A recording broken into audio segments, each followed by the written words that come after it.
recovery.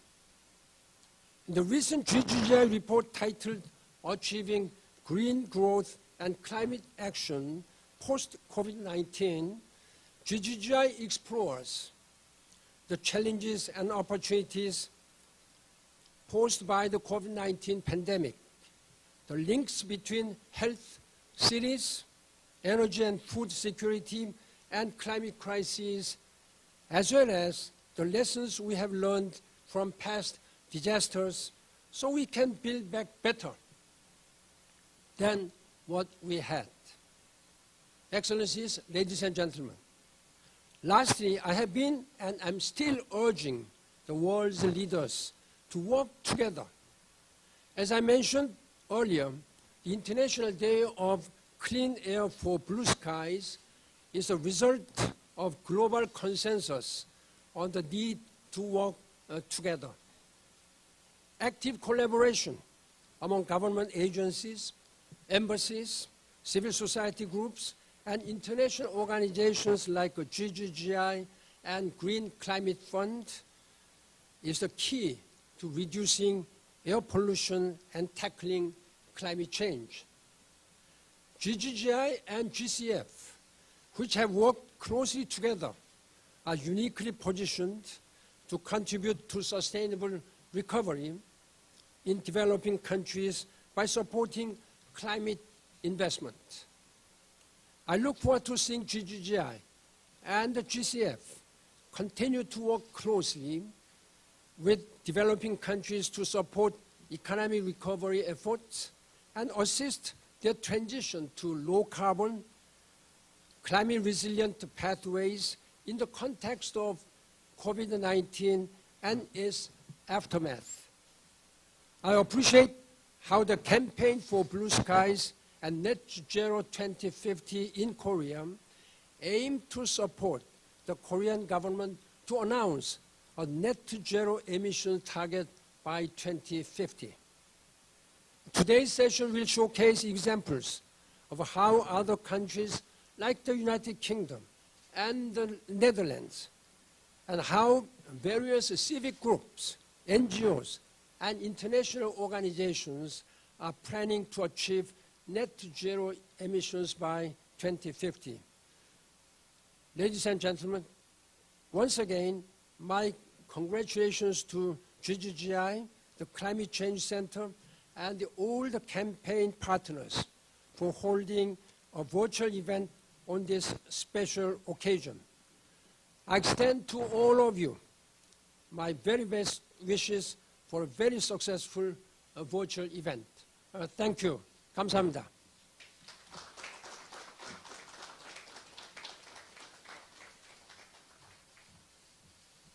Thank you very much, President and Chair Mr. Bond. Now, it is my greatest pleasure to invite Mr. Simon Smith, His Excellency Mr. Simon Smith, British Ambassador to Korea. The British Embassy in Seoul is one of the founding members of the campaign.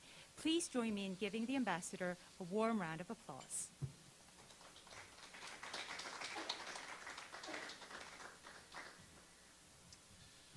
Good morning, everyone, and thank you to President and Chair Pan Ki-moon for his, as ever, stimulating words. And indeed, thank you, Secretary General Pan, for your immense contribution to promoting the case for effective action against climate change. It's my honor to offer a few words of my own welcome to you all, virtually and in person, to this Blue Skies and Net Zero 2050 campaign roundtable. Thank you to GGGI and the Climate Change Center for pulling together this important event to mark the first International Day of Clean Air for Blue Skies. Today, we're going to explore how different sectors and different actors are working towards a net zero world. It's an obvious point that achieving a net zero world requires action right across the world. But an essential part of that are the actions taken at national level. The UK, the country I represent, has made carbon neutrality central to its own economic vision. Last year, we were amongst the first major economies to introduce a legally binding 2050 net zero target. This is a commitment that will transform the UK economy. Businesses that wish to operate and investors that wish to invest in the UK now know with absolute certainty that we are irrevocably committed to driving down our emissions in every sector of our economy. There are no exceptions. So why are we doing this? Simply put, for two reasons. It's our obligation and responsibility to do this under the Paris Agreement, and it's profoundly in the UK's economic interest. I'm sure it's an experience shared by many in this audience, in this room, and virtually, who've advocated for quicker progress towards net zero, that we're told that industry isn't ready for it, or that jobs are at stake, that progressing too fast will be too much of a shock to our economy. Well, here is the United Kingdom's riposte to that view. Between 1990 and 2018, the UK reduced its emissions by 43%, whilst growing its economy by 75%. In 2012, we derived 40% of our power from coal. Now that figure is 2%, and by 2024, coal will be gone forever as a UK energy source. The internal combustion engine will go by the mid-2030s at the latest, and we've created 400,000 low-carbon jobs with millions more forecast. But of course, this is not just a UK phenomenon. Earlier this year, the International Renewable Energy Agency estimated that 42 million jobs would be created through increased investment in renewables, with approximately 15 million in East Asia alone. In most parts of the world, solar and wind energy are already cheaper than fossil fuels, and since 2010, the cost of solar power has fallen by 85% and that of wind power by 49%. Coal and gas plants built today are likely to be the stranded assets of tomorrow. Around the world, there are compelling examples of how the private sector has recognized that change has to come. BP and Shell have declared 2050 net zero targets. Rolls-Royce's target is 2030. Apple are working to ensure carbon neutrality throughout their supply chain by 2030. Microsoft have declared that they'll become carbon negative, offsetting historical emissions going back to the 1970s. In November 2021, the UK will host the UN climate conference COP26 in Glasgow. It'll be one of the last real chances for the international community to mitigate the most damaging risks of climate change. COP26 will be the most important international climate summit since the Paris Agreement. In Paris, all countries pledged to take action to keep the global temperature rise this century to well below 2 degrees Celsius, with the aim of reducing this target to 1.5 degrees. Now, 5 years on from Paris, it's clear that we are not doing enough. Scientists believe that as much as 1 degree Celsius of warming has already taken place, and based on current policies, the world is heading for at least 3 degrees of warming by 2100. That would be disastrous. Ahead of COP26, we will be asking all nations to set out plans for a carbon-neutral world by 2050.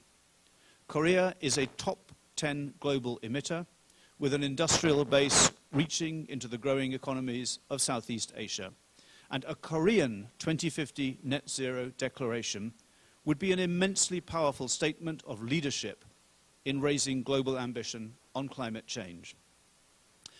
I'm delighted to see at today's round table, although many of the participants, of course, I cannot see physically, but I'm delighted to see that there is such a broad representation of civil society, industry, and government and public institutions.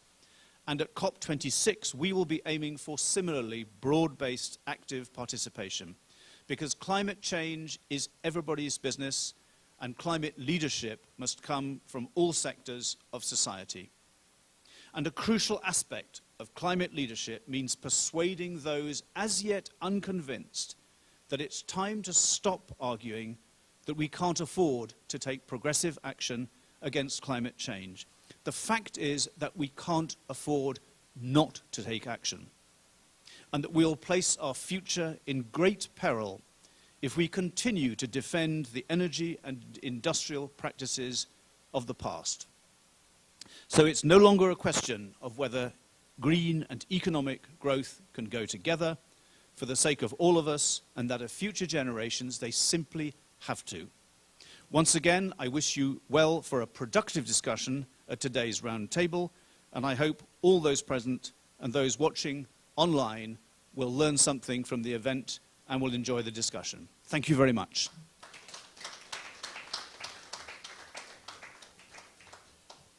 Thank you very much, Ambassador Smith. Next, I would like to invite Dr. Yoo Young-sook, Chair of the Climate Change Center, to give a presentation to discuss efforts taken by civil society groups to achieve net zero emissions. Please give her a big hand.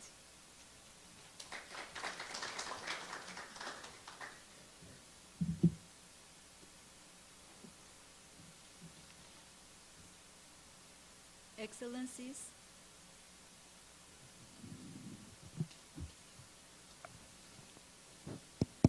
Excellencies, distinguished participants, ladies and gentlemen, good morning from Seoul, Korea. I'm Yoo Young-sook, Chairperson of the Climate Change Center. It is my great privilege and pleasure to welcome all of you to Blue Skies and Net Zero Campaign Roundtable. This roundtable is to celebrate the first International Day of Clean Air for Blue Skies. First of all, I must begin by paying a special tribute to our partners who fully understand the purpose of the campaign and decided to join us. I hope this roundtable can spur our efforts to achieve our goals. Ladies and gentlemen, COVID-19 pandemic has been affecting the way we think and how we live. It made us realize the value of staying safe and healthy, and that it should not be compromised. In the meantime, we are also fighting against the threats of the climate change, which is a man-made disaster. Recent extreme weathers force us to urgently change our behaviors in all aspects. The world is now challenged to create solutions to overcome both the climate change and the pandemic crisis as a foundation toward a safer future.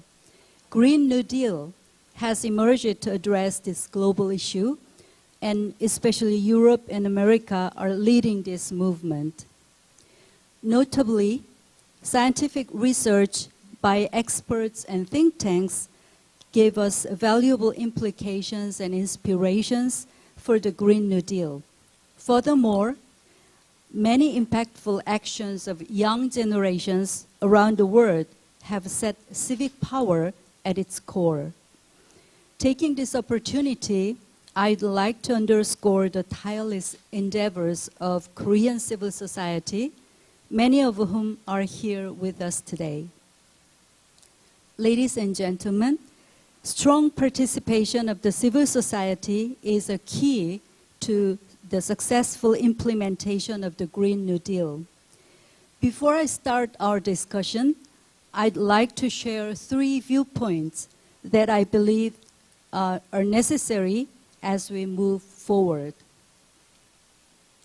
First, civil society must demand the government set a target year for the net zero emission in Korea. For instance, UK, the European Union, and the United States House of Representatives have stipulated their target year according to the clear goal to cut greenhouse gas emissions to net zero by 2050. Korean civil society must pave the way to set the target year for a stronger commitment toward a safer future.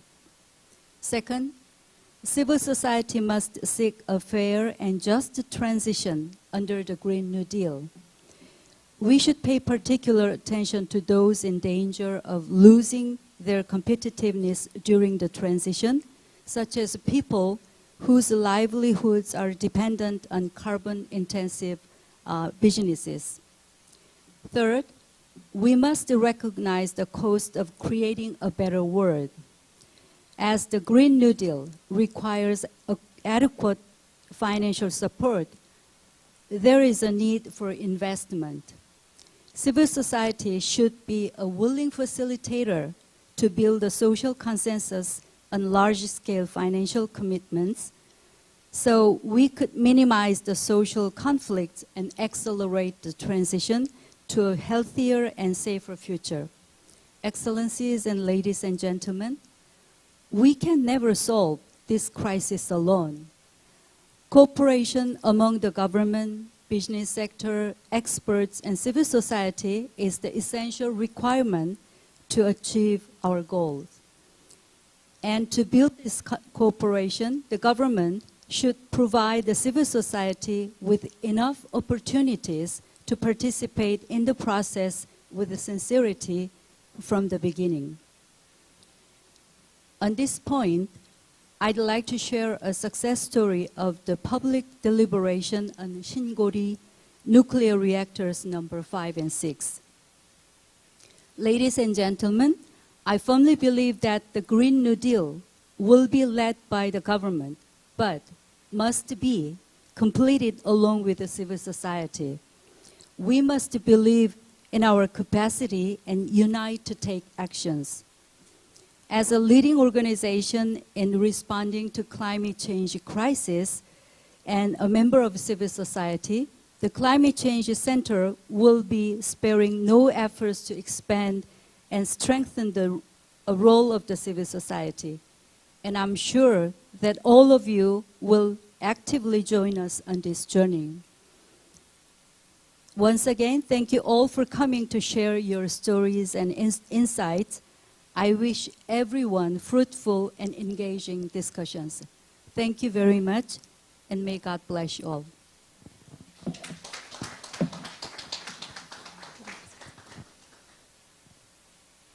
Thank you very much. Now, we will turn to our last speaker today for the opening session, Dr. Frank Rijsberman, Director General of GGGI. Please join me in giving him a big round of applause.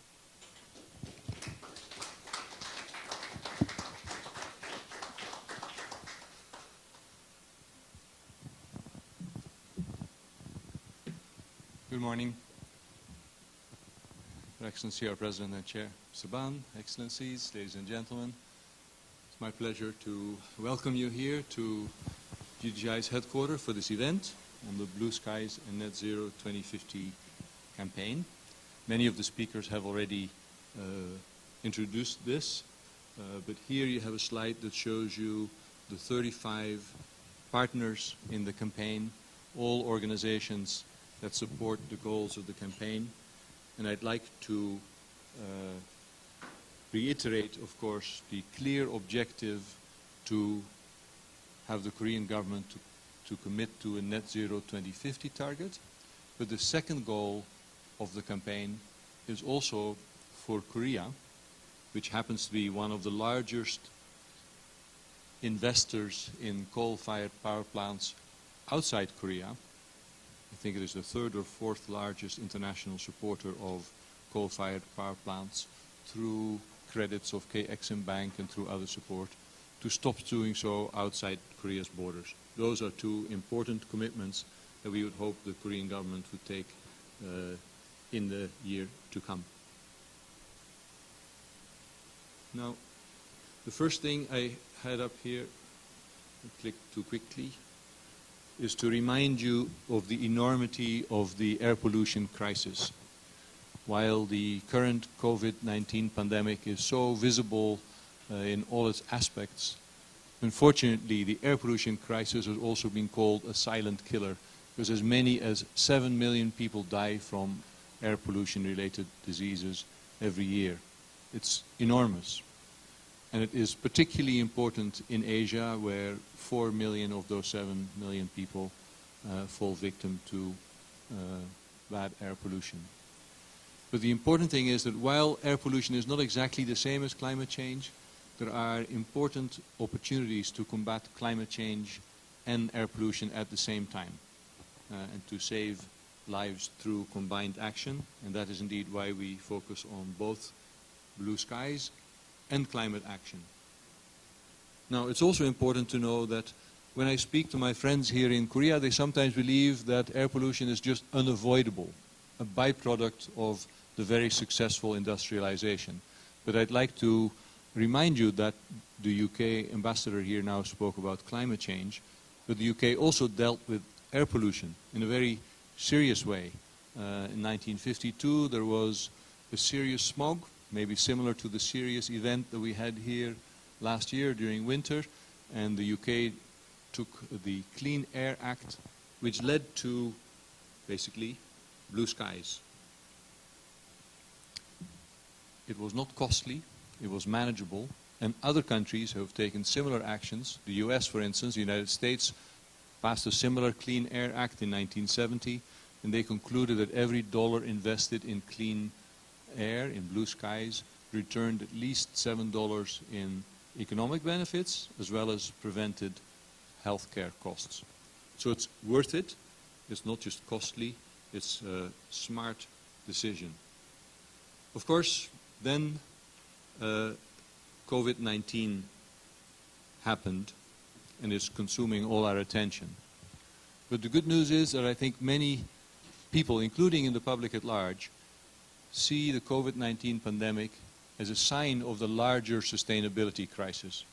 Realize that the way we have been developing the economy is no longer sustainable. There's climate change, there's the plastic crisis, there's the biodiversity crisis, so many clear signs, of which probably COVID-19 is the most in our face, that we do have to make an important change. And interestingly, you may remember that earlier this year, one of the side effects of the lockdown to prevent the COVID-19 pandemic was incredibly blue sky in many places. The photo I'm showing you in this slide was India Gate last year, and then this year, spring. And it shows that it doesn't have to take many, many years of action. Sometimes returning to blue skies can be almost instantaneous. I find that quite hopeful. Of course, we'd like to know whether we can still see India Gate next year and the year after, or whether we're going to return to what we saw before. So that is really the heart of the matter. Can we build back better? And indeed, GGGI came out with a report in July that explored all these opportunities to achieve green growth and climate action post-COVID-19. This report is available for those here in the room physically, and if you're participating online, you can also find it on our website. And the bottom line is, yes, there are many, many opportunities to build back better. Economically attractive opportunities. There are many links between health and climate change also. One of the sad ones is that the air pollution that we experience here increases people's susceptibility to COVID-19. Higher levels of air pollution lead to larger levels of death from COVID-19. There are some sad interactions. There are some good interactions. Investments in sustainable energy in countries where clinics don't have access to energy can lead to improved health care as well as increased access to renewable energy. In short, there are many synergies in the actions we need to take. Of course, in light of the COVID-19 pandemic, which has cost so many people their jobs, the primary focus of Green New Deals and of building back better is employment. Can we create green new jobs? And there, indeed, the good news is that investments in climate action that has been prepared for submission to the Paris Agreement as nationally determined contributions, offers many opportunities for green jobs post-COVID-19, as well as reducing greenhouse gas emissions. And indeed, in another study that GGGI released a few months ago, and that's available here for you in the room and on the website, we explored how the employment impact is of the nationally determined contributions of some key countries, Mexico, Indonesia, and Rwanda. And we found that the projects that would have to be implemented to reduce climate change, to implement climate action, had a factor 2 to 5 higher number of jobs than the conventional brown or fossil fuel equivalents. For a country like Mexico, for instance, which is a large emerging economy, there are 1.5 million jobs in the implementation of the nationally determined contribution.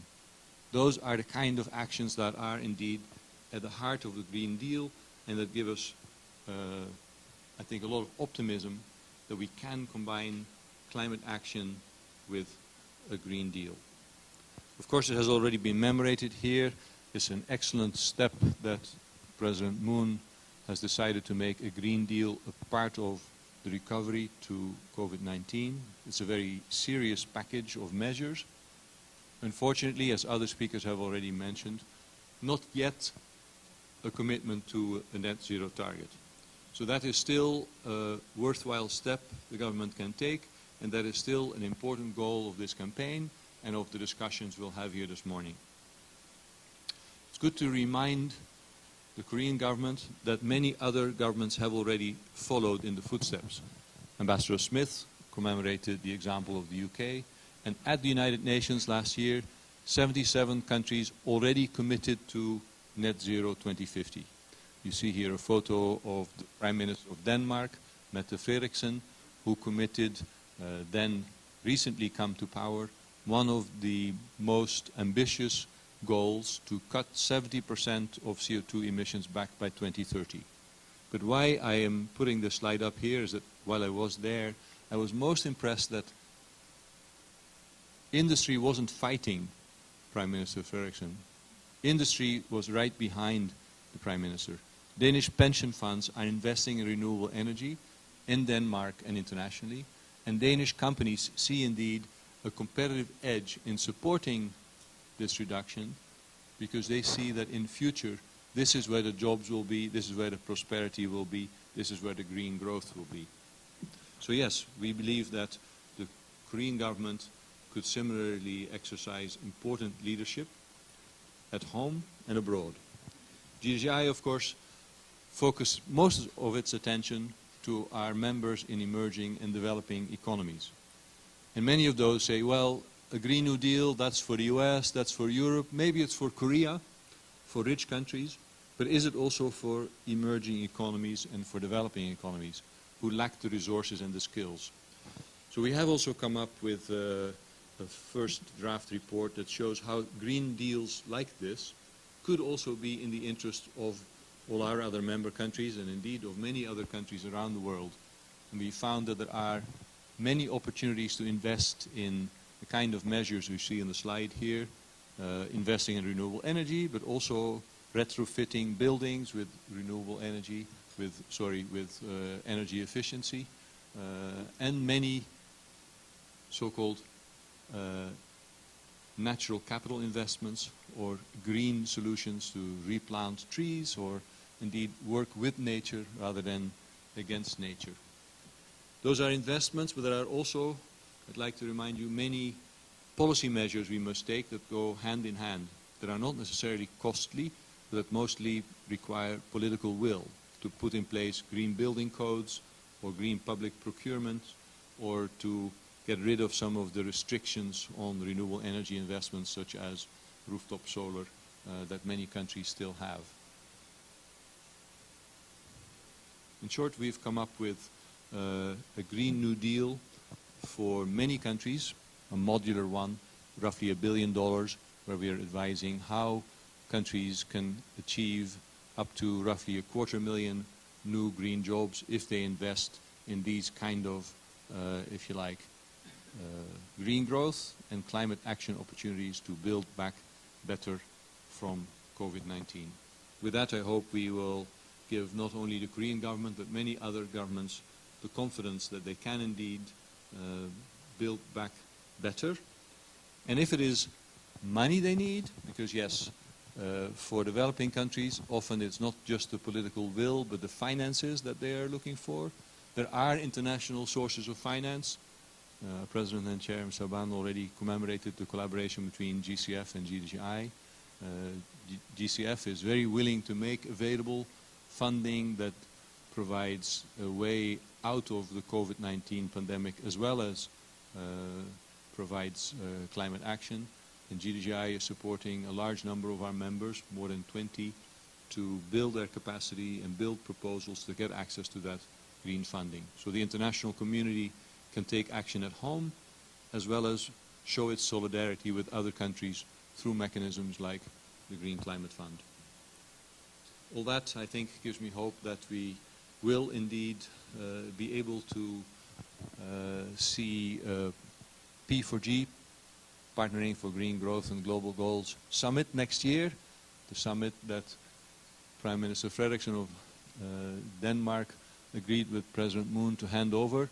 President Moon would have invited leaders to come here to Korea this year. Now it's hopefully next year.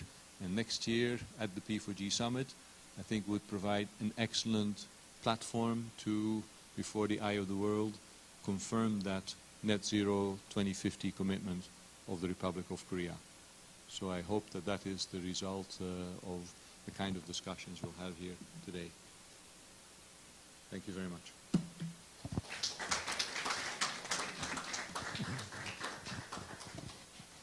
Thank you very much. Now, before closing the opening session, I would like to ask the key speakers, panelists, and partners of the campaign to come forward for a group photo session.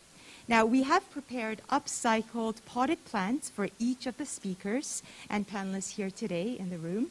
So we would like to ask you to bring and hold the potted plants during the photo session.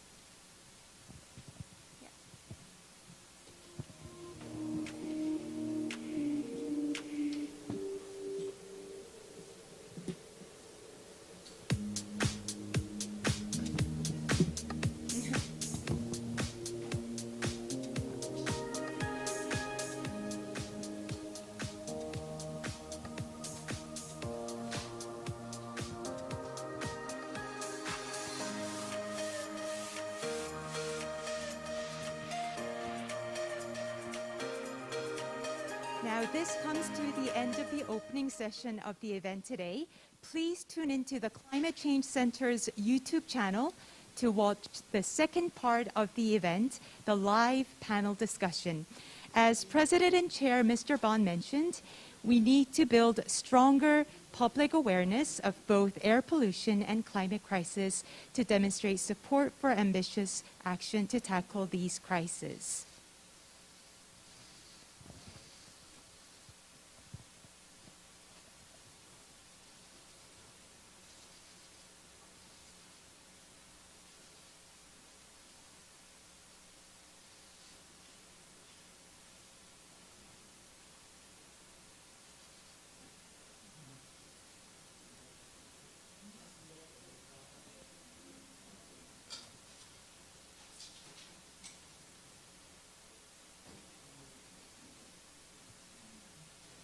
Thank you very much for joining us today, and the second part of the event will start shortly. The panel discussion will be moderated by Mr. Jai-chul, co-president of the Climate Change Center and former ambassador for climate change of Korea. The event will wrap up with closing remarks by Mr. Jai-chul, ambassador and deputy minister for climate change, Minister of Foreign Affairs of the Republic of Korea. Thank you very much for joining us today.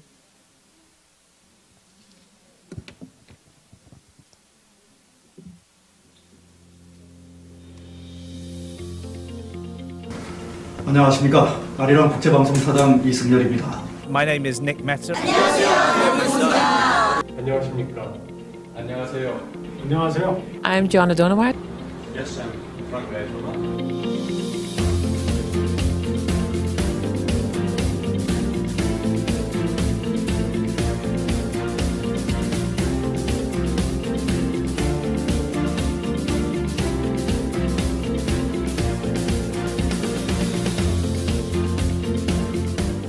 Deputy Ambassador at the British Embassy in Seoul. 안녕하세요. 에델만 코리아 장성민입니다. 용인정신병원 진료원장 이유상입니다. 인천 글로벌 캠퍼스 운영재단 대표이사 백기욱입니다. 안녕하세요. 스타트로 트롯파이터 이태원입니다. 코리아타임스 사장 오영진입니다. I'm the ambassador for the Kingdom of the Netherlands to Korea. 안녕하세요. 플라우스입니다. 그래서 현재 푸른하늘과 2050 순배출 제로라는 캠페인을 진행하고 있습니다. 최근 기후변화와 같은 환경 문제가 우리 인류와 지구의 생존을 위협하고 있습니다. And one of the big objectives of my embassy here is to promote climate change. 2050 블루 스카이 캠페인을 진행합니다. 푸른하늘과 2050 순배출 제로 캠페인을 진행하고 있다고 합니다. 2050년까지 온실가스 배출량을 순배출 제로로 줄이겠다는 목표를 가지고 있는 캠페인입니다. 용인정신병원이 적극 동참합니다. 함께 참여해 주시길 바랍니다. 동참해주세요. 블루스카이 캠페인에 많은 지지와 동참 부탁드립니다. We support the campaign Blue Skies and Net Zero 2050. 많은 관심과 참여를 부탁드립니다.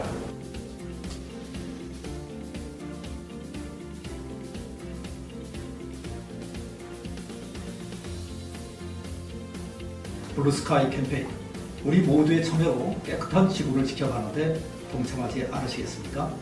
감사합니다.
Thank you very much for joining the second part of the event, the live panel discussion.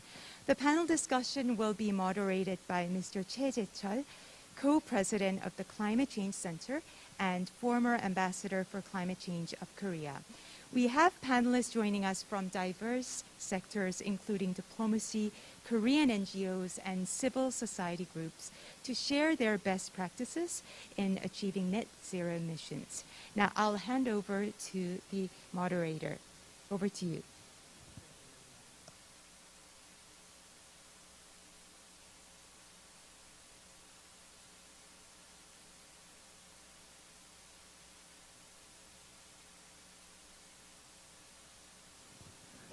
It's a round table that aims to share good practices to attain the target of net zero emissions by 2015.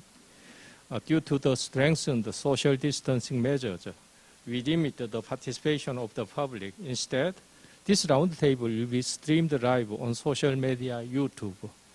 Anyone who wishes to follow this event will find the link page for the social platform YouTube at the Arirang TV, GGGI, and CCC website.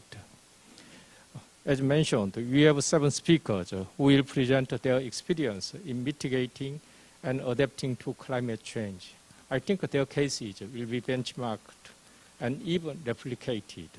Any comment or questions addressed to the presenters are welcome and will be delivered via the chatting column on the live stream. Before moving to the presentation, I wish to briefly remind everyone what net zero emission target by 2050 means. The Paris Agreement on climate change presents 2 long-term temperature goals. The first one is to limit the temperature increase to well below 2 degrees Celsius. The other one is to pursue our efforts to limit the temperature increase to 1.5 degrees C above pre-industrial levels. To achieve these 2 targets, we have 2 different global timeline scenarios released by the IPCC 2018 Special Report on Global Warming of 1.5 degrees C. To achieve well below 2 degrees C target, the world community should reach a net zero CO2 emissions by 2017 to 2085. All greenhouse gases should reach net zero by the end of the century. To achieve 1 degrees C, the world community should reach net zero emissions by 2050 to 2052. Total greenhouse gas emissions should reach net zero by 2063 and 2068. The suggested timelines are global average. The Paris Agreement as a platform for climate action. All countries should take climate action taking into account the equity, the principles of common but differentiated responsibilities and respective capabilities in light of different national circumstances. It means that there is no one-size-fits-all timeline for individual countries because countries' economies and stage of development vary widely. However, more than 100 countries are committed to working on 2050 net zero emission target. The Paris Agreement is also an excellent platform for engaging non-state actors in climate action. The non-state actors include civil society, business and the private sector, financial institutions, cities, and the other subnational authorities. We have all present from these sectors. They are the main drivers for mobilizing creativity and innovation in addressing climate change. Today's event is organized in this context in collaboration with the GGGI and Climate Change Center. We have speakers from home and abroad, representing government and non-government. The first speaker is Her Excellency Joan Roneward, Ambassador of Netherlands to Republic of Korea. Madam Ambassador, you have the floor.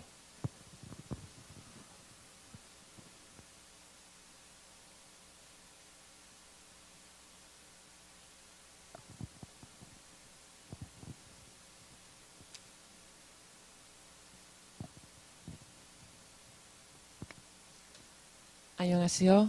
Thank you so much. Good morning. Good morning. Thank you for having me at this International Day of Clean Air for Blue Skies. I was asked to explain the Dutch experience, how we came across or how we reached our climate agreement.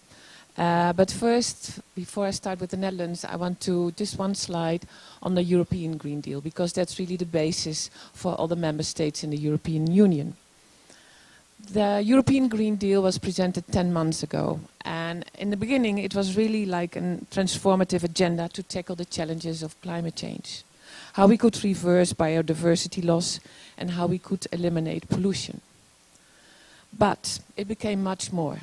After COVID-19, or we are still in the middle of COVID-19, we decided that this really would be a very important pillar, this Green Deal, for our post-COVID-19 recovery plan, and we call it the Next Generation EU, and it has a budget of 560 billion euros for the years to come. And the EU has the ambition to become the most, or how do you say it, the world's first climate neutral continent by 2050. And as they announced it, to have this ambition, and they announced it worldwide to also attract businesses, to really to make investments in sustainable business, because this is the future. And we have really a common approach about that. So the EU will be climate neutral in 2050. We have key targets for 2030. And that leads me to the next slide. I think I can do that here. Why do I push? Oh, sorry. Oh. Here I go. To the next slide. Then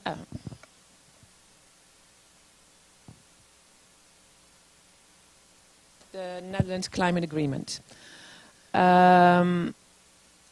That was reached also last year, and it took us about 2 years to negotiate that climate agreement. The motto is really affordable, fair and feasible. We aim at a reduction of 49% in 2030 and 95% in 2050, and a phasing out of all our coal-fired power plants in 2030. And here you have a beautiful view on the North Sea with one of our offshore wind parks. Let me go, how did we reach that? We set up 5 climate tables. So if you look at who's emitting the CO2, the greenhouse gases, that's really in the mobility sector, in industry, the built environment, agriculture and electricity. We set up tables that at each table, like the mobility table, they had all the companies, the civil societies, all the stakeholders that had something to do, of some kind of influence on that subject. They sat together and they came together to discuss how they could reduce greenhouse gases. What would be a feasible goal and how to get there. And that was set out by all these 5 tables: electricity, mobility, industry, built environment, agriculture. So they discussed, and it took almost 2 years to get to a deal. But then you really had the involvement of all the stakeholders. And then when they got the deal, when they came to an agreement, our Central Bureau for Statistics, they did the accounts, the calculation to see, is it really feasible? And who would be targeted? Because we really wanted it to be fair. We don't want to leave people behind. What is needed indeed to buy out the people who work in the coal industry or in all these other dirty industries, and how to make that transition. So, and then sometimes it had to go back to the table again because it appeared to be too unequal or too far-reached, or we really wanted to be feasible as well. So in the end, indeed, we had an agreement with all the signatures of all the big companies underneath, but also the smallholders, the stakeholders, the municipalities. So really we reached an agreement that everybody felt that they could support in the future. So just to highlight some of them, in the mobility sector, you can see here that we have right now the aim in 2030, we will only sell passenger cars with 0 emission. We will install 1.8 million charging points in 2030 in the Netherlands alone. So imagine the amount of jobs, the investments, the companies that are needed to build this. So this is really also a plan that will create a lot of jobs. And then of course we go to the bikes and how we can, I mean we already use a lot of bikes, but how can we make even more use of that? And how to even more use public transport and smart logistic to really reduce the emissions. And then to mention in a few other sectors, So indeed in electricity we'll phase out the coal-fired electricity production. We will have a carbon tax coming up. There will be more subsidies. In the built environment we really will focus more, even more than we do already, in energy efficiency. So the houses that we will build in the future will have zero emission, but also will be insulated, and there will be subsidies for that. That's already going on, but the targets are right now even more ambitious. And then on greenhouse in agriculture, you know the Netherlands is the second producer in the world of agro products. Imagine a small country like the Netherlands. After the US, we produce the most for export. I mean, the amount of greenhouse gases going around in that's a lot. So really our greenhouse sector really set themselves the goal to have zero emissions in that sense. And we look at other ways of how to treat manure and all that to really contribute to a zero emission in the future. So this is just an idea to give you, a slide to give you an idea how we came across this climate agreement, 49% reduction in 2030 and 95% in 2050, with the involvement of all the sectors. Now, as almost the last slide, there we go again.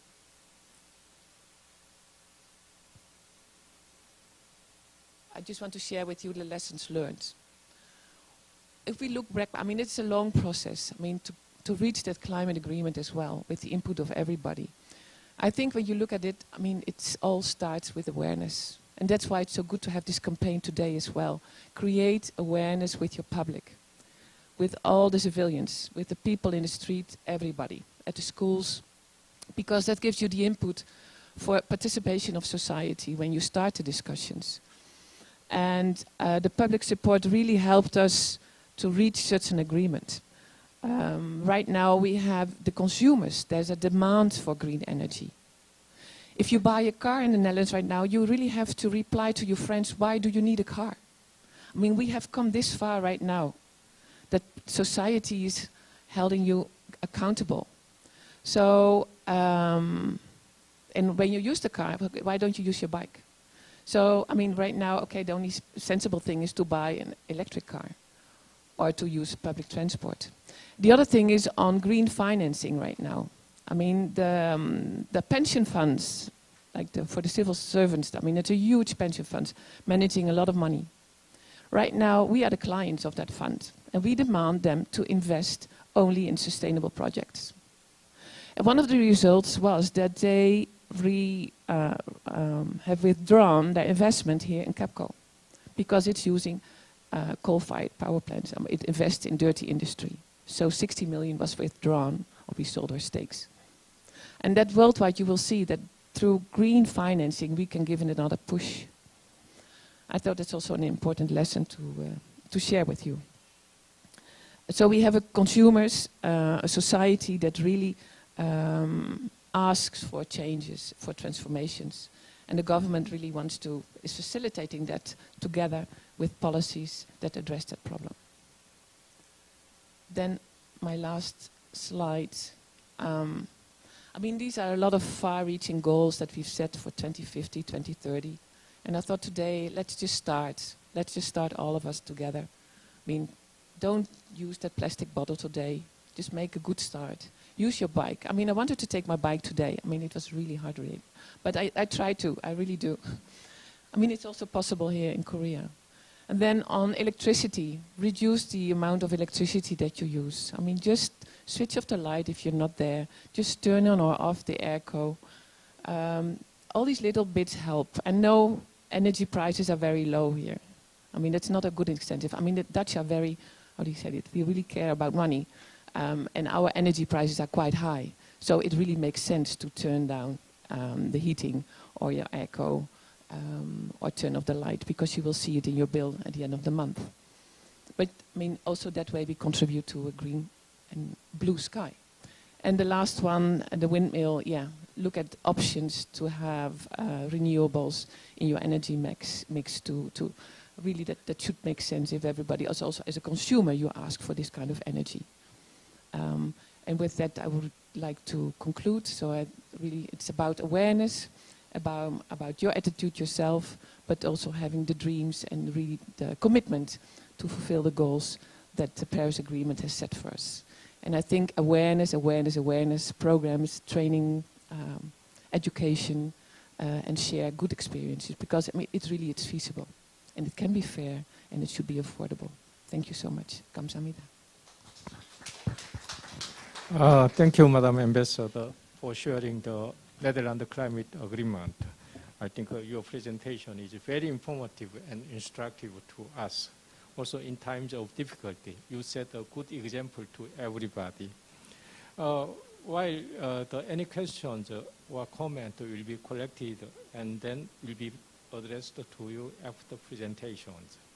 Now we will move to the next speaker, Ms. Jo-gyuri, President of Green Environment Youth Korea. The GGGI is one of the most dynamic and active young organizations in the field of climate change. You have the floor.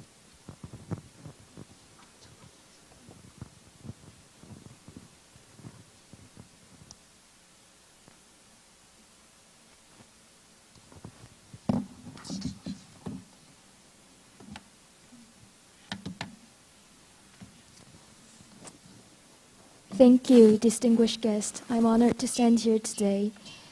I'm not the representative of youth, but I'm the only citizens and youth who are really concerned about air pollution and climate change. So,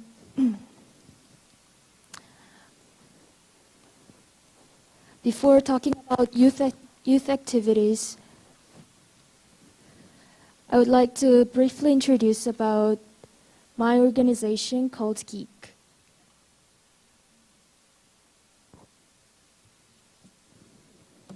Yes, GGGI is a youth platform with people who are passionate about climate change. We aim to share knowledge and experience, take action locally and internationally, run projects, and inspire people to care about climate change.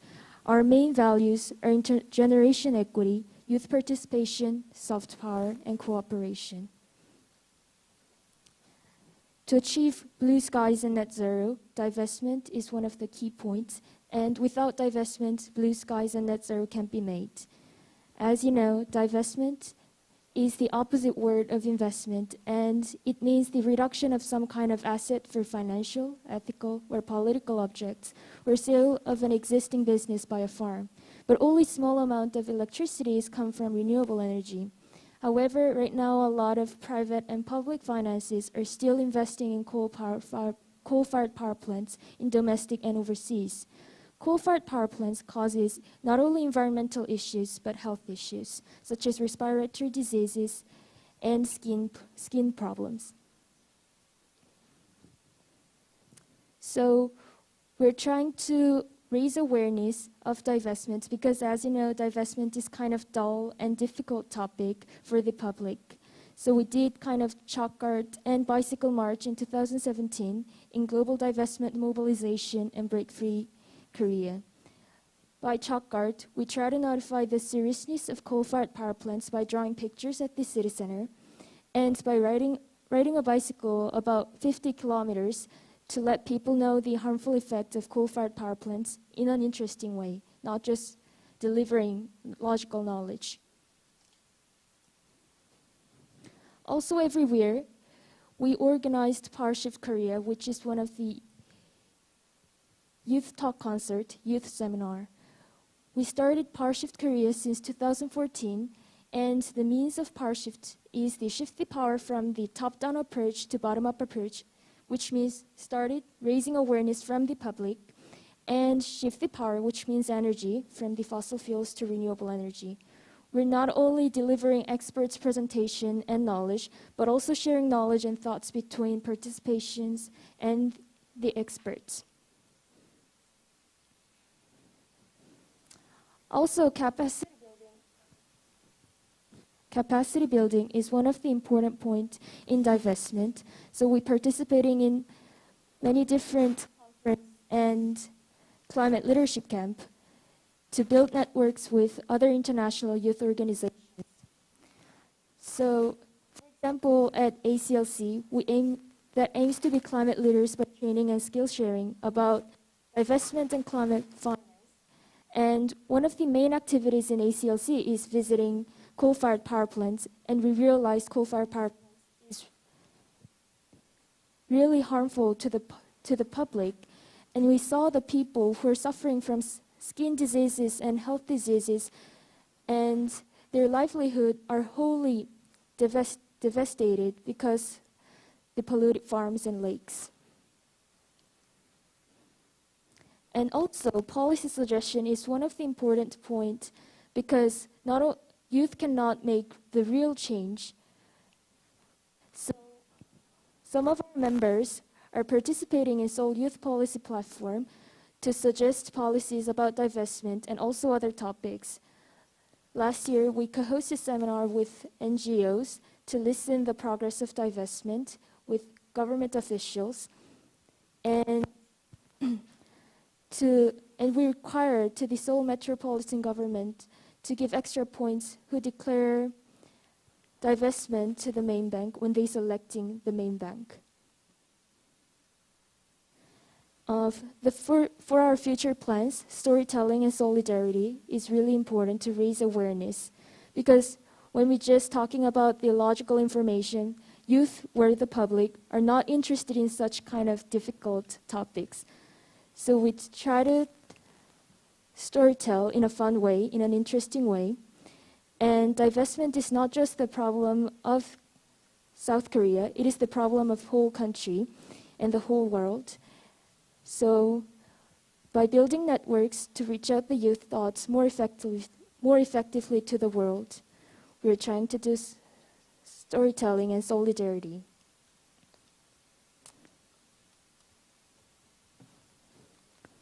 We deserve to do more than just survive. We deserve to thrive. Thank you for listening my speech. Thank you very much, Yuri, for very clear message. I think your excellent presentation reminded me the definition of sustainable development. Once again, thank you very much for stressing the intergenerational equity. Okay, now we will move to the next speaker, Mr. Lee Sang-gyu, Vice President of Environment and Quality Management Department of Korea Southeast Power Corporation. You have the floor. 예, 감사합니다. Good morning, distinguished participants, ladies and gentlemen. I'm Sang-gyu Lee, the head of Environment and Quality Department of Koen. Actually, Koen is now mostly coal generation power plant. I'm very grateful to attend this memorable roundtable to achieve clean blue skies and net zero 2050. But at the same time, I feel enormous sense of responsibility as a party concerned to the energy transition.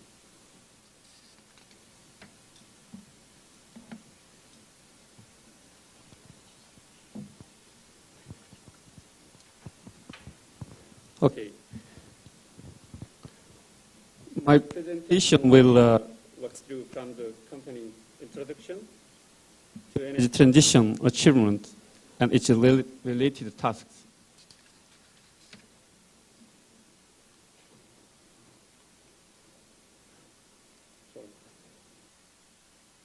Okay, Koen is one of the power generation companies in Korea, operating 5 power divisions.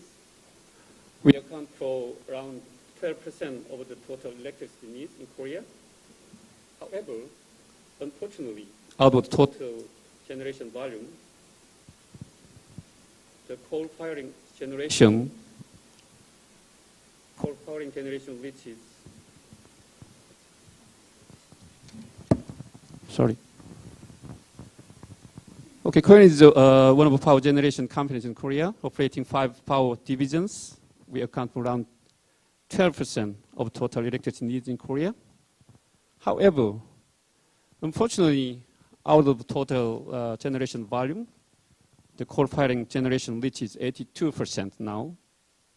Therefore, Koen is not free from the environmental issues as well.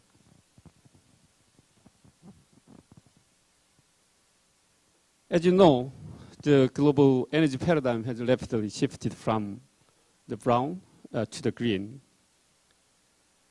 And of course, it influenced the Korean energy industry, which now has its eye on green energy instead of economic aspects.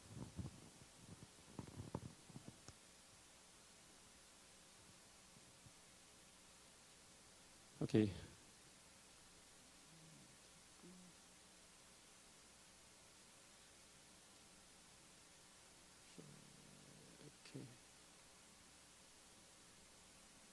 Okay, in fact, Korean couldn't feel any prouder about having provided cheap and stable electricity based on coal-firing power plants that has served as a pivotal role in driving the Korean industrial growth. However, as there is a request for a shift in global energy paradigm and green energy initiatives, we happily announce that Korea is determined to supply eco-friendly electricity. Korea will reduce 35% in greenhouse gas emission and 48% in fine dust by 2030 against the BAU, which is respectively 17 and 11% target, higher target than the national target. Especially, Korea plans to expand its renewable facilities from 6% to 44%. As we desire to transform ourselves from the coal-firing company to renewable energy specialized company.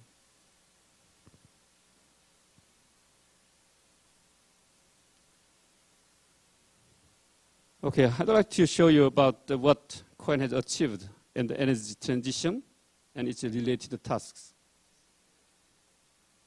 First, greenhouse gas emission reduction. As I mentioned earlier, Korea plans to reduce 35% in greenhouse gas through fuel transition, phase out of coal-firing generation, and development of the renewable energy. And speaking of which, we recorded a 16.5% in reduced greenhouse gas last year. What we need to see here is that the year of 2019 was the first ever year that the nation reduced around 12 million tons of greenhouse gas. And out of that amount, Korea contributed around 4 million tons, which is 35% of total reduction. Korea was the only power company that made such contribution to the reduction efforts.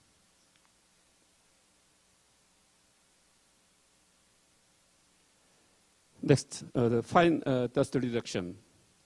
In 2019, Korea chose to make a large investment in the environmental reducing fine dust by 2.5%, while the initial target was 33%. The interesting part is that Korea curbed fine dust not only in the reduction activities, but also in the fuel supply process. If I may share our best practices, we decided to apply desulfurization facility and scrubber on the coal carrier, which resulted in reducing 98% in sulfur oxide and 89% in fine dust. In addition, Korea made a notable change in reducing environmental pollutants as the AMP was firstly adopted by Korea.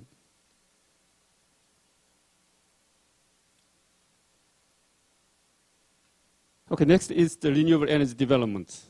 Korea is the first company that owns 1 gigawatt of developed capacity using renewable energy sources in Korea. Our Tamna offshore wind farm in Jeju Island is the first commercial wind farm currently in operation.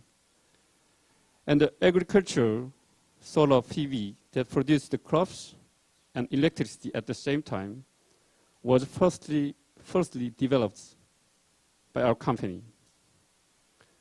Just for your information, the 1 gigawatt is the largest power capacity from a single company, which means significant not only in terms of scale itself, but also in the fact that it is the starting point of becoming renewable energy specialized company committed to sustainable growth.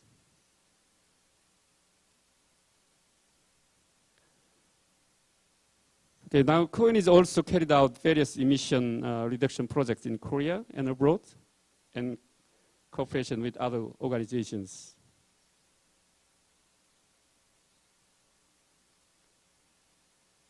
With our experiences in clean energy, we are committed to achieving the net zero 2050. In March, KOEN set the net zero scenario as the first Korean company. And now we are in the process of drafting the detailed action plans.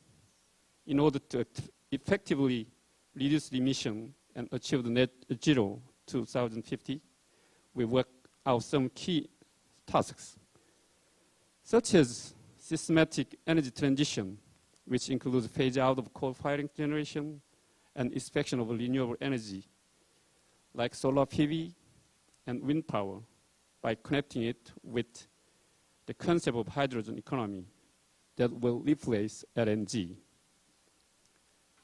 And develop a large capacity of CCUS and promotion of further afforestation businesses at home and abroad. Whether to achieve the net zero is not a question for only few specific sectors, but it is a question for all of us, humanity. It's time for the citizens, the corporations, and the governments to join hands and take actions. Thank you for your kind attention. Thank you. Thank you, Mr. Lee, for sharing the KOEN's active role in energy transformation. Actually, KOEN is one of the leading players in Korea's energy market. Of course, the question will be addressed later. Okay. Now, we will go to the next speaker, Mr. Professor Lee Woo-kyun, who is also director of Ojung Resilience Institute of Korea University. Professor Lee, you have the floor. Thank you very much. Thank you very much, moderator, for introducing myself. Woo-kyun Lee, the professor at Korea University, and also director of Ojung Resilience Institute at Korea University. Let me introduce very briefly the Ojung Resilience Institute at Korea University. It was founded 5 years ago through the donation of Chairperson of Min Nam-gyu of Jagang Industry. And we have 20 full-time professors and almost 20 full-time research professors for researching climate change, sustainable the waste management, the water resilience, and also ecosystem resilience. It is great honor of me to share my idea with you all. I'm asked to deliver the scientific or research role for net zero 2050.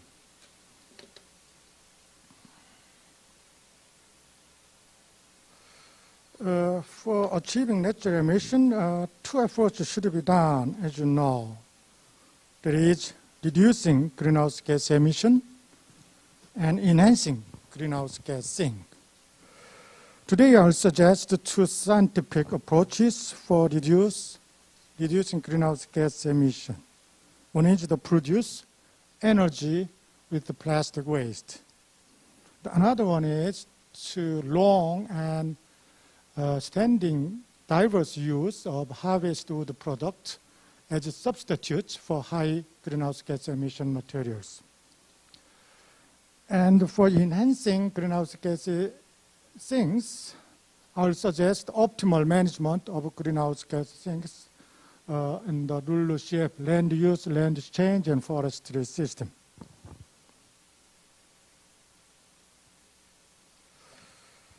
First, we can think of producing energy from plastic waste, which bring about also huge environmental problems. Plastic waste is now burned or reclaimed or recycled. As you know, energy production involves greenhouse gas emission and bring about climate change also. In terms of energy production, plastic waste is known to be high efficient as a well-defined waste and to be gasified, energified through incineration or burning process. Vice President Lee Sang-kyu of Korean mentioned also to expand use of clean coal for and CCUS technology. In particular, the hot incineration burning at a high temperature, more than 2,000 degrees, is reported not to release greenhouse gases, small greenhouse gases, and some harmful materials. We need a high technology of high temperature incineration for producing energy without any emission of greenhouse gases and harmful materials. And also during the hot incineration, biochar, some soil improvement materials can be also produced.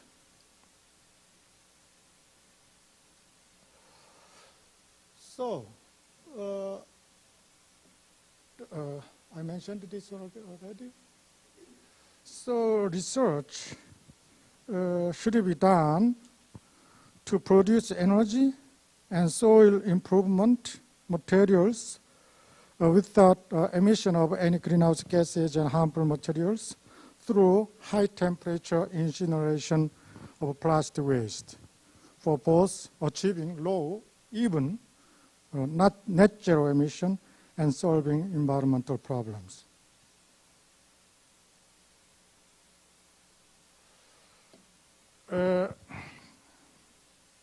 Second point, I would like to suggest about so-called BECCS, Bioenergy Carbon Capture Storage.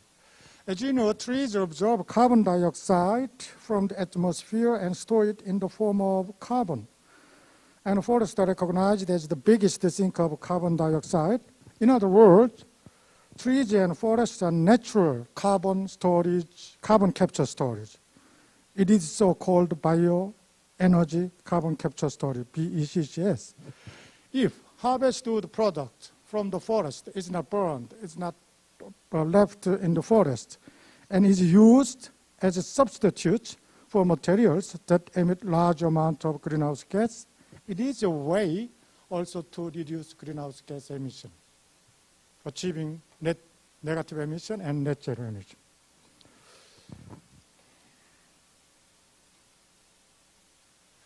But carbon absorption capacity is weakening because of forest aging, low productivity, disasters such as forest fire and landslide, etc., due to extreme climate phenomena. It is reported in Korea the carbon absorption will be decreased from 30 million ton CO2 in 2020 to 15 million or lower ton CO2 in 2015. So in the scientific area, scientific research should be carried out that not only manage forest well for enhancing carbon sink capacity, but also finds diverse and long use of harvest wood product, which is the natural CCS.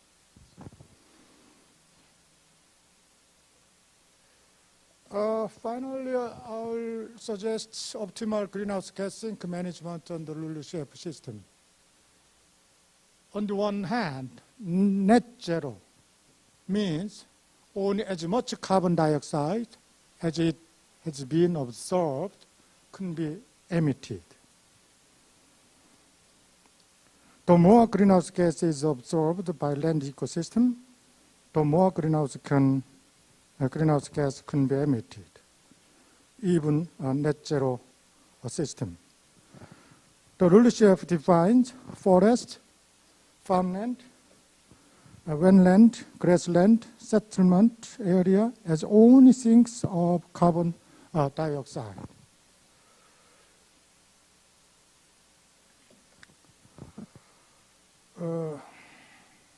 On the LULUCF side, high levels of greenhouse gas inventory system, Tier 3, Approach 3, are critical for securing the amount of greenhouse gas that can be emitted. But in Korea, the amount of greenhouse gas absorption in this carbon sinks area is estimated for each sectors. So the so-called consistency, completeness, transparency, comparability, and accuracy, which are basic elements of MRV, cannot be achieved.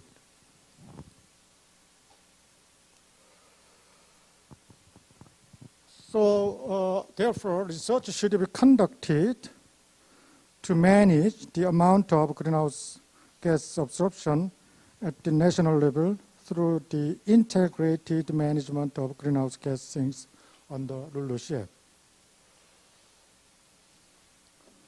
I can summarize my discussion that following researches are needed for achieving net zero emission. First, research how to produce energy with the high temperature incineration of plastic waste without any harmful materials and greenhouse gas emission. And research how to long and diverse use harvest wood product as substitutes for materials that emit a lot of greenhouse gas. And final research for optimal management of greenhouse gas sinks on the LULUCF. It is all my presentation. Thank you all, and wish you your health and safety. Thank you very much. Thank you, Professor Lee, for your excellent presentation. In particular, I am very happy to hear your presentation on LULUCF. While I was ambassador for climate change, the topic of LULUCF is the most complex one, but you presented it very easy way. Once again, thank you very much. Of course, there will be some more comment later. The next speaker is Ms. Ha-ji-won, President of EcoMom Korea. We have the floor.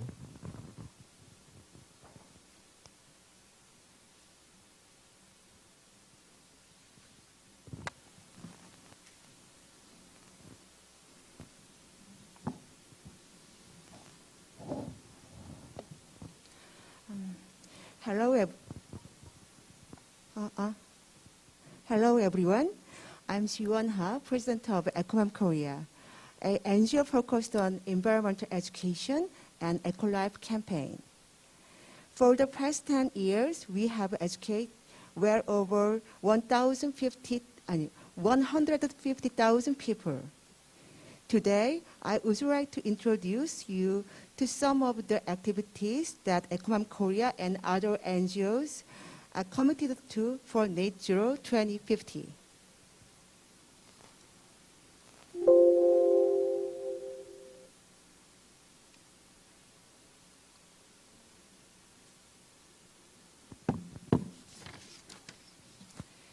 Nowadays, NGOs are active in making movement toward blue sky and carbon neutrality. Especially the youth campaign on climate change has emerged worldwide, start with Greta Thunberg, who has been spotlighted by international media. Greta Thunberg was nominated as a candidate for Nobel Peace Prize and was selected as the Time Person of the Year.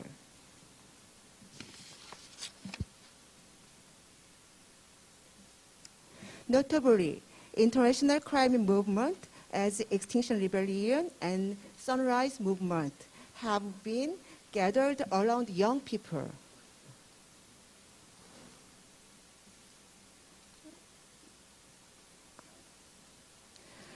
In Korea, there are many crime-related organizations like Korean Federation for Environmental Movements and many other crime action groups. Also, there are youth-led crime movements like GEYK, Big Wave, and Youth Crime Emergency Actions. Let's look at some of the activities that are led by Ecomam Korea campaigns for EcoLife. To solve environmental problems, our value needs to change, turning the value into the actual actions. So we, Ecomam Korea, provide a one-year youth environmental course called Global Eco Leader. Every year, the main theme changes. This year, we went to field trip, we studied, and made actual products that are eco-friendly.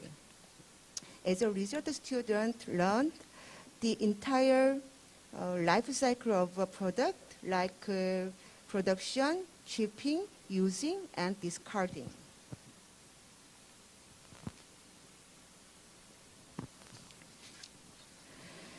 This toothbrush is made of acorn shell and peanut skin, and its head is made of eco-friendly scouring pad instead of plastics.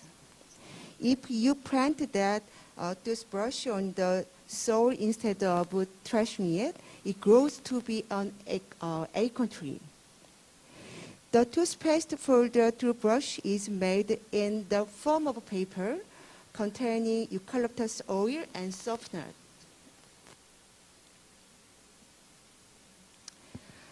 These are actual products. You see the paper toothpaste inside the bottle.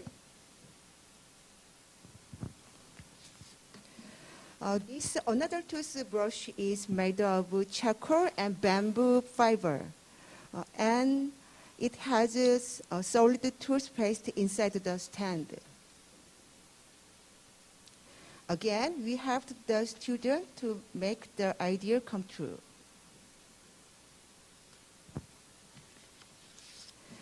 This one is a quadrangle-shaped toothbrush made of shape memory silicone, which you can clean your teeth by chewing. This is how it looks like in real life.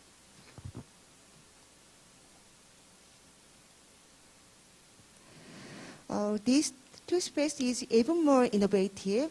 Instead of squeezing a plastic tube, you simply scoop it from a reusable container. We introduced the products to the public with home shopping for the planning program. We also have a brunch academy for moms. We can take a look at some of the ideas the moms have come up with.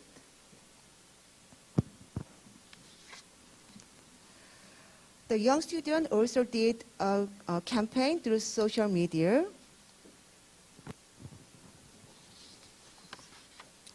This is the relay campaign on zero waste. This is relay campaign on product life cycle.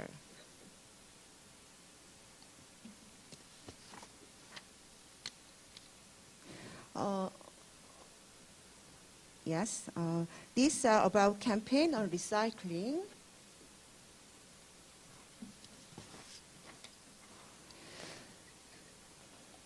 To overcome the climate crisis, we need to change the way we live, making the global cities live eco-lives.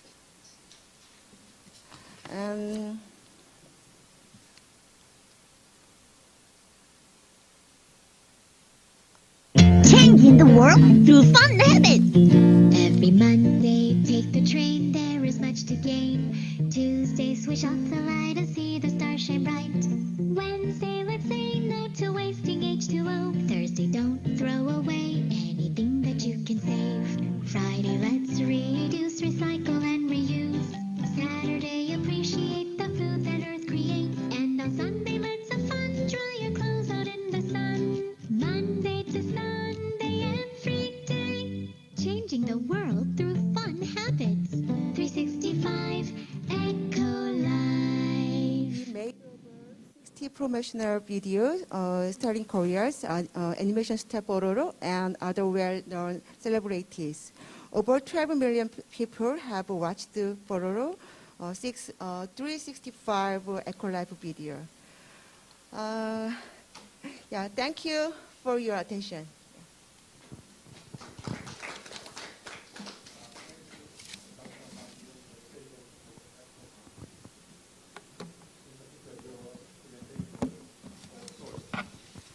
Thank you, Dr. Hajiwon, President of EcoMom.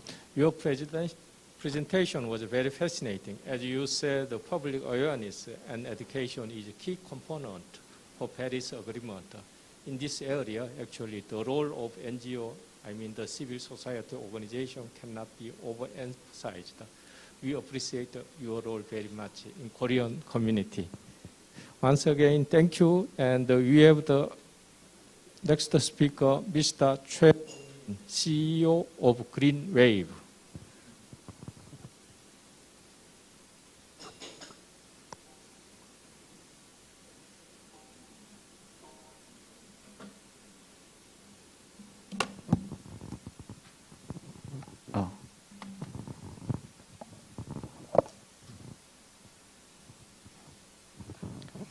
Hi there on YouTube and Instagram. Hi. Please say hi on YouTube and Instagram members. Hi. Hello there, and I'm Choi Dong-min, CEO of Greenwave. Today I would like to talk about this plant part.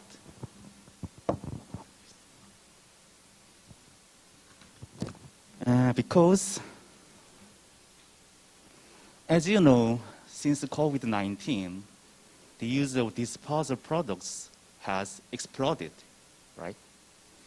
And we can hear the news about waste problems, but with no easy solution. So we decided to think about the issue. Our idea is so simple. A large amount of single waste plastic is being thrown out. Literally, it's being just thrown out. Then what happens next? Like this? And don't tell me you should live like this. We definitely live like this. But that's why we think about more about the issue. Again, a large amount of single-use plastic waste is being thrown out. But we made a decision to use it one more time. We imagined the blue skies of tomorrow. It's simple. Actually, I don't know. If somebody asked me, that's it? Or doesn't anybody know about it, the issue? Or how much help can it be?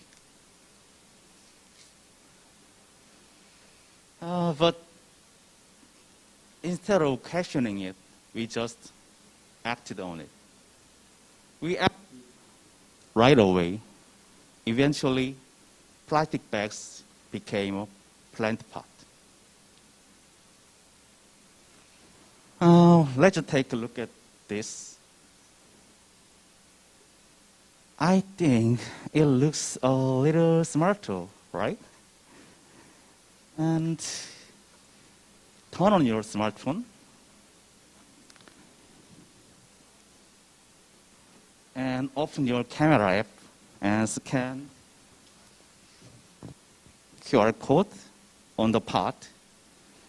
And you can get some information about, oh, what amazing campaign, Blue Sky and Net Zero 2050. It's so nice, right?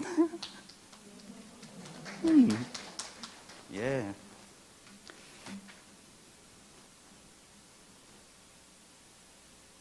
And plus, how about these air purifying plants? Do you feel the fresh air? And I think these plants will replace air purifier that constantly emit carbon from production to distribution and use. And lastly, these eco-friendly items are bonuses. These carriers made of recycled paper to carry the pot like this. And these plant labels made by wasting wooden pallet.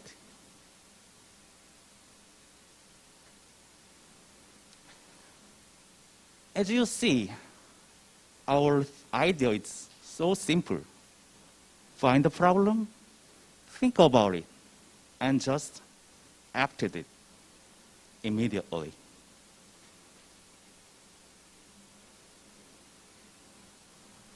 Plastic bags,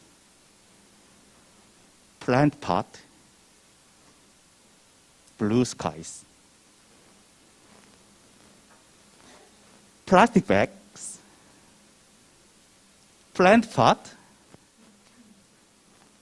blue skies. I would like to say green to go instead of disposable products for blue skies and Net Zero 2050. And act now, right now, together.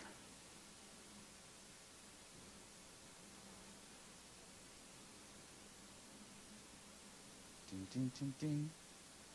Please show my video.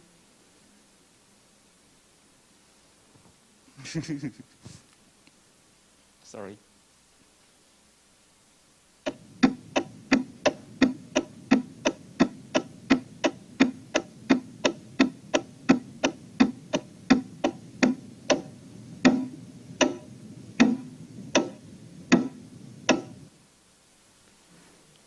Thank you so much, everybody, and from YouTube and Instagram. Thank you. Thank you, Mr. Choi, CEO of Green Wave. Actually, he is one of the startups in the area of climate change. You are the one who perform, think locally, and think globally, act locally. Also, you are the one in taking out-of-box approaches. Once again, thank you for your presentation. Our next speaker is Ms. Park Yeon-hee, Director of Korea Office, Equally Local Government for Sustainability.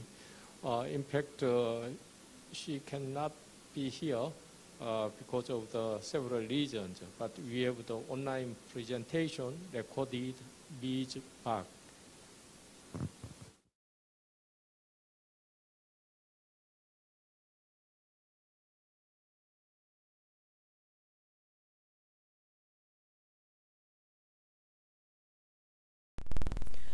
Good morning. I'm Yeon-hee Park, Director of ICLEI Korea Office.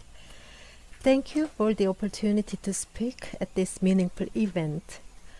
Today I'm going to speak what local governments are doing in order to achieve net zero by 2050 in Korea in relation to ICLEI's mission and work, and what our society have to do more in order to overcome climate crisis together. Let me start with ICLEI. ICLEI is a global network of more than 1,700 local and regional governments committed to sustainable urban development. We are also active in more than 100 countries with more than 20 ICLEI offices worldwide. This slide shows a framework what ICLEI is doing with member cities. This strategic vision defines low carbon, nature-based, circular, and resilient and equitable development as 5 interconnected pathways towards sustainability. Regarding climate issues, ICLEI has been working with cities since long and also active in global climate advocacy as a focal for local government group in the course of global climate policy negotiation process. So this year there are very meaningful events taking place among local governments in Korea. Last June, there was a climate emergency declaration with 226 local governments in Korea, which was co-organized by National Association of Mayors and Korea Local Government Alliance for Sustainable Development and Local Government Association for Climate and Energy Transition and ICLEI Korea Office, endorsed by Ministry of Environment and National Assembly Climate Change Forum. How impressive this event is. What they say in the declaration is that this is a time of climate emergency, and they are going to set a CO2 reduction target and accelerate climate actions to maintain a global temperature increase of less than 1.5 degrees Celsius. They will plan for global energy use and energy reliance and will institutionalize sustainable governance that help efficient implementation of climate actions.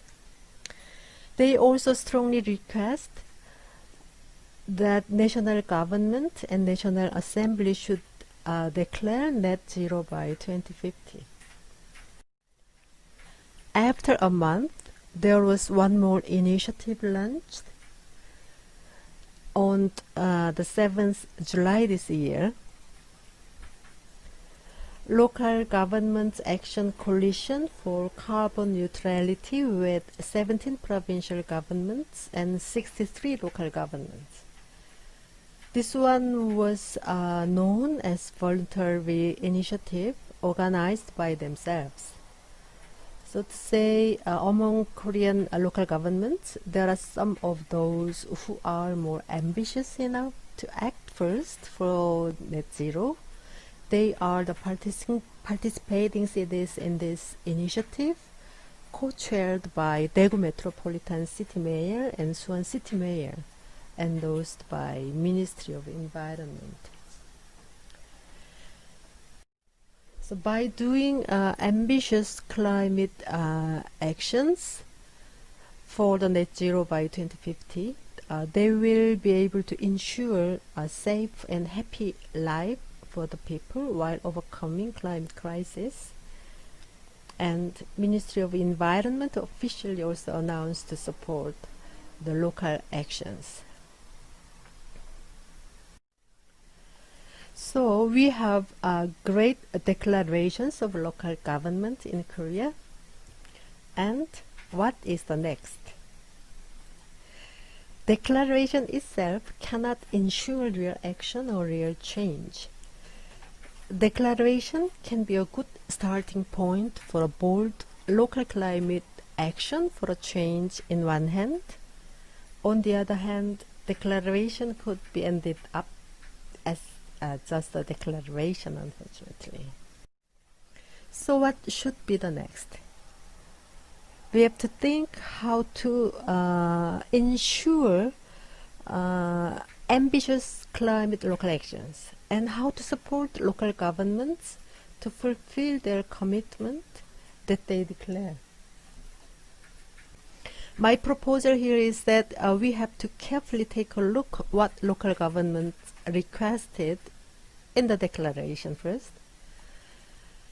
They requested national governments to declare net zero by 2050. They requested National Assembly to declare net zero as well. So far, no official response from national governments and National Assembly. National government should declare clear policy intention through Net Zero 2050 declaration. This will be the way to create synergy between Green New Deal policy and climate actions. One more precondition for local governments to move towards net zero by 2050 is that social awareness building. There must be many more people who are aware that we are at risk caused climate change. There must be many more people asking leaders what the leaders are doing against climate change. Then efforts for capacity building, technical and financial support for cities can be strengthened in a more efficient and effective way. And then local governments should do what they declared while cooperating with other local governments and partners as a policy network member. In closing, we all know that climate solutions are there waiting to be chosen. It's time for leaders to choose and act. Local leaders' voice should be the powerful starting point for a change towards sustainability. Thank you for committing to 2050 net zero emissions. Now we concluded the presentation of 7 speakers. We collected some comments and questions via online. Because of the time constraint, I will introduce only some of them. One best comment is addressed to Gyuri. Gyuri, you are the best of best. So you showed us the way to go. The second best comment is addressed to Mr. Choi Dong-min. Oh, your presentation is funny and simple. Thank you very much. And then one question. Actually, this one is addressed to Madam Ambassador of Netherlands to Korea. I will read the question. As a diplomat living in Korea, do you feel concerned about health conditions of your citizens living in Korea regarding fine dust in the air?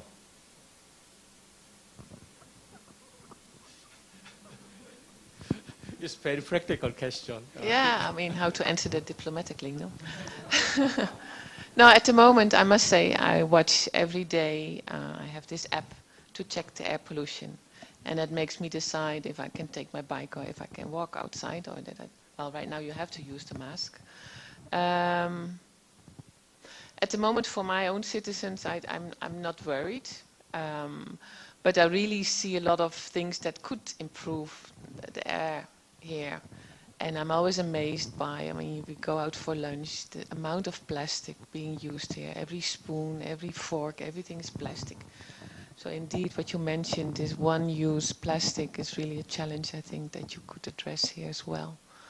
And then indeed, I mean, use the bike and go hiking. I mean, I think Koreans really love hiking. I've seen that in the mountains. But also here in the city, I mean, you have a beautiful city and you have good sidewalks. So it would be nice indeed to have the blue sky, clean air, to make use of those sidewalks and to walk to your work instead of taking the car. Or even, yeah, public transport as well. But the bikes, I mean, I think I see a lot of possibilities to increase your bike lanes to make it safe to ride your bike, because that's not always the case yet. But right now, for warning, I mean, I don't warn my citizens about the air pollution in Korea. At the moment, I think we are lucky because of COVID-19, if you can call it lucky. But I mean, air has indeed improved. I've seen last week, indeed, it's in the green zone right now with the air pollution. But you would like to keep it that way. And that's, I think, the challenge right now also for Korea. Thank you. Thank you very much for your very wise and diplomatic answers to the questions. Well, actually, it's a double-edged of coins brought by the COVID-19 pandemic. Okay, on behalf of all participants, including our online audience, I would like to express my deep thanks to all speakers and all participants by sharing with us their valuable experience. I hope each presentation will serve as a source of motivation for enhanced climate action by stakeholders concerned. Ladies and gentlemen, in the lead-up to the Paris Agreement, the spirit of no one left behind was emphasized with the frequent quotation of African adage saying, "You want to go faster, go alone. You want to go far, go together." Now time have changed. We are facing climate emergency. Climate leadership matters. Those who are ready or are willing to take urgent climate action should take the lead in moving forward net zero emission target by 2050. Today's presentation shows us how you can take the lead. This concludes our roundtable session. Thank you very much for your patience. Thank you. Thank you very much, moderator. Last but not least, I would like to invite our last speaker, Mr. Jai-chul, Ambassador and Deputy Minister for Climate Change, Minister of Foreign Affairs of the Republic of Korea. Now, he will be delivering closing remarks today. Please join me in giving him a warm round of applause.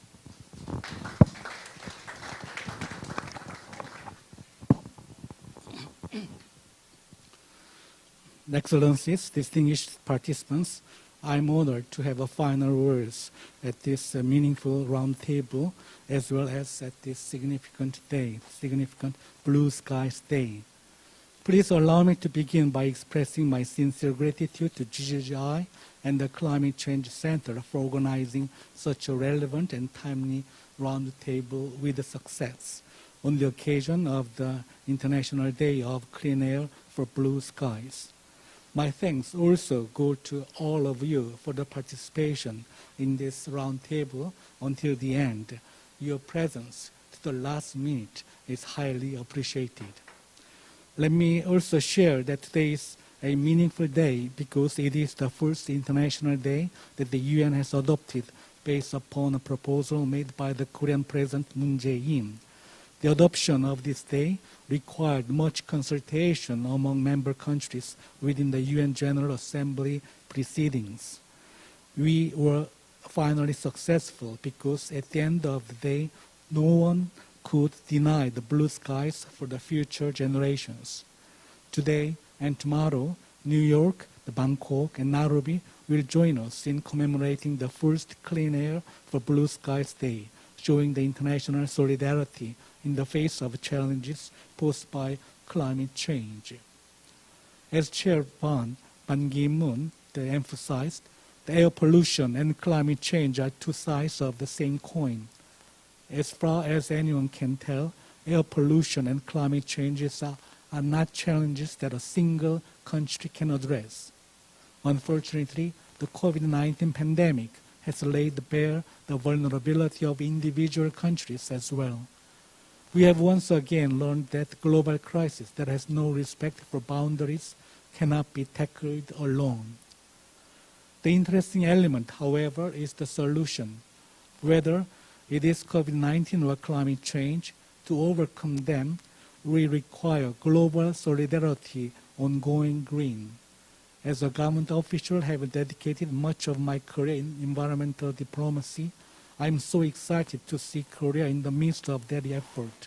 Since the Korean government announced the ambitious Green New Deal, we are preparing for more detailed plans to implement the policy initiative to invest more in green and create more green jobs. I'm so happy to be here, joined by the UK and Dutch ambassadors who are green champions and whom I will continue to work with as we pursue more ambitious goals. UK share the link between decarbonization and economic growth, and the Netherlands demonstrate the pathway to transformation from awareness and education. It is well known that we need to align our short-term stimulus recovery package with the longer-term climate goals. These efforts take time and processes. I believe even this roundtable is a part of that effort and process. This is the reason why we have taken a bottom-up approach in preparing for the net zero targets in our long-term low-emission development strategy. This shows that we uphold democratic values and processes. We are now in the process of establishing our carbon neutrality vision with the line ministries and the parliament, with some local governments already declaring their support for the 2050 net zero targets. The issue raised and discussed today were all clear messages for the future discussions will be faithfully conveyed to the ministry concerned and other stakeholders. As suggested in today's roundtable, from energy transition, green cities, circular economy, to empowering the next generation, and the Eco Life campaign with mom's affection and the heart, and the warning of global divestment in Seoul, all are valid agendas and homework that we have to work on. It is quite fortunate these are all key sustainable development goals that P4G is preparing to address at the summit next year. Although we missed the chance of hosting it this year due to COVID-19, it is my wish that next year's P4G summit in Korea will be a timely opportunity to highlight the importance of green leadership in overcoming economic challenges in the aftermath of the pandemic.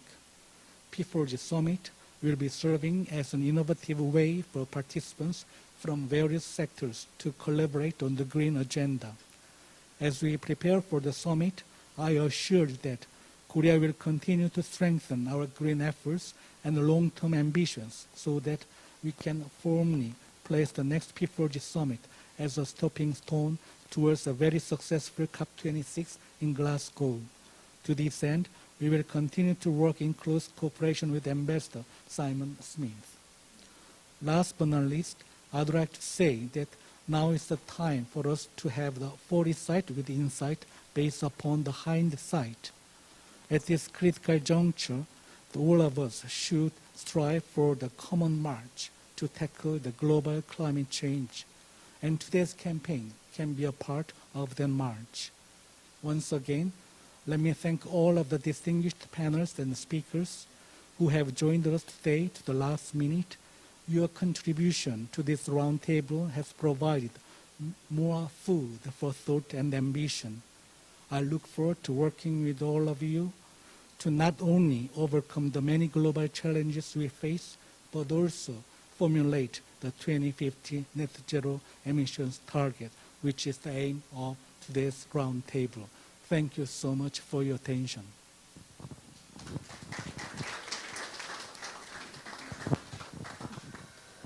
Thank you very much, Ambassador Yu. So this comes to the end of the Blue Skies and Net Zero 2050 campaign roundtable.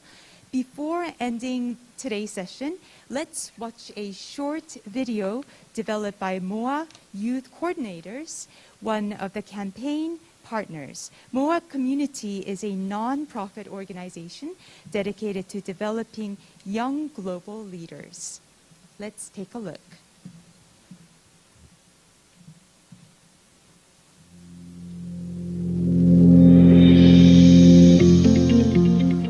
안녕하십니까. 아리랑 국제방송사장 이승열입니다. My name is Nick Mehta. 안녕하십니까. 안녕하세요. 안녕하세요. I'm Joanna Donawat. Yes, I'm Frank Rijsberman.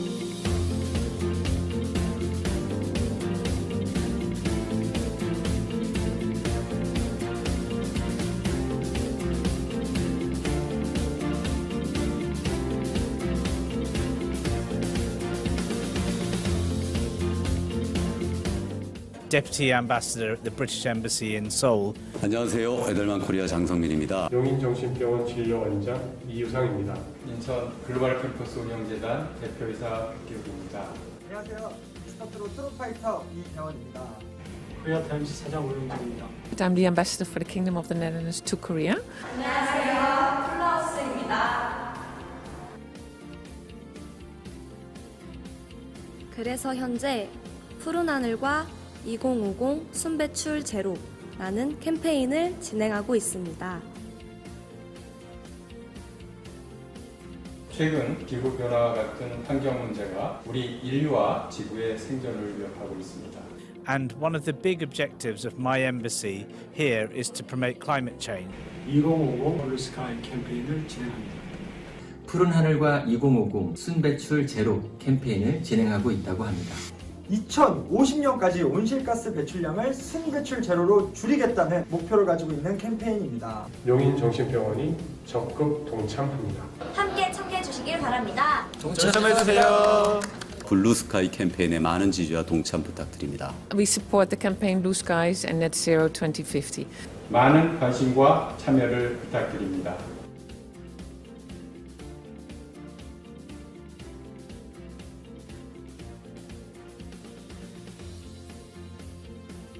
블루스카이 캠페인, 우리 모두의 참여로 깨끗한 지구를 지켜가는데 동참하지 않으시겠습니까?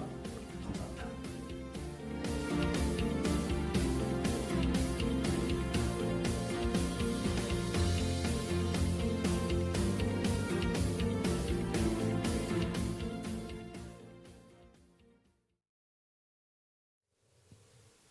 Now, I hope you found the event informative and insightful.